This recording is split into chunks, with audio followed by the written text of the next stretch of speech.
video, yaitu Kesultanan Demak. Banyak hal menarik nih yang bisa kita bahas, mulai dari sejarah berdirinya, masa kejayaan, hingga penyebab runtuhnya. Bersama kita sudah ada seorang narasumber yang paham banget soal sejarah Kesultanan Demak. Halo, selamat datang. Halo, terima kasih telah mengundang kami. Senang bisa berbagi cerita tentang Kesultanan Demak. Oke, langsung aja kita mulai dengan pertanyaan pertama. Oke, kita mulai dari awal. Kenapa Kesultanan Demak bisa berdiri?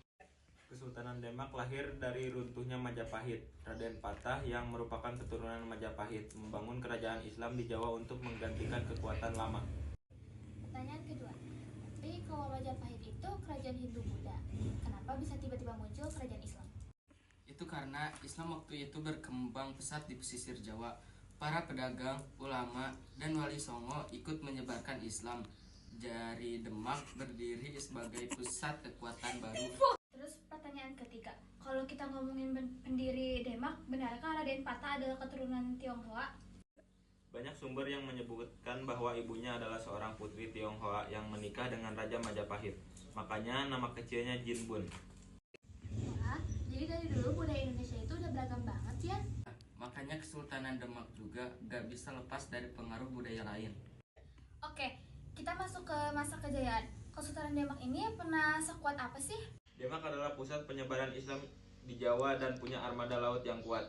Mereka bahkan pernah menyerang Malaka untuk melawan Portugis. Selain itu, apa warisan terbesar yang ditinggalkan Kesultanan Demak? Pastinya Masjid Agung Demak yang masih berdiri sampai sekarang.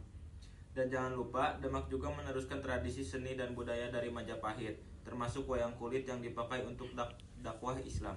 Wah, keren banget. Tapi apakah Demak pernah terlibat perang besar dengan kerajaan lain? Ya, Demak pernah berperang melawan kerajaan Pajajaran, karena waktu itu Pajajaran masih didukung oleh Portugis. Jadi Demak gak cuma lawan sama kerajaan Jawa, tapi juga melawan bangsa Eropa. Betul, makanya Kesultanan Demak dianggap sebagai penjaga wilayah Islam dan pengaruh asing.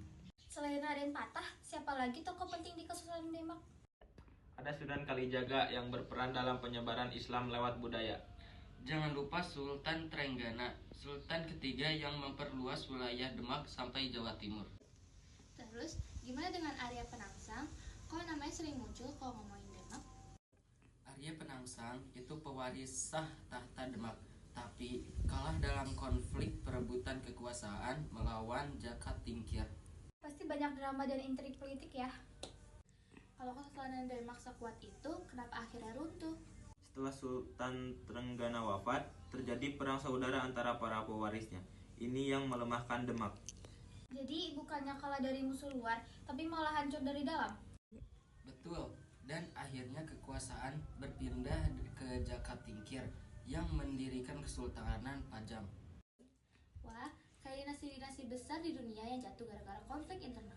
Wah, banyak banget hal menarik tentang Kesultanan Demak yang bisa kita pelajari. Dari awal berdirinya, kejayaan, hingga keruntuhannya. Semuanya punya cerita yang luar biasa. Terima kasih banyak atas penjelasannya. Semoga ini bisa menambah wawasan bagi pendengar kita. Sama-sama, saya senang bisa berbagi cerita tentang sejarah Indonesia. Semoga bisa bermanfaat. Oke, sampai di sini dulu podcast kita kali ini. Sampai jumpa di episode selanjutnya.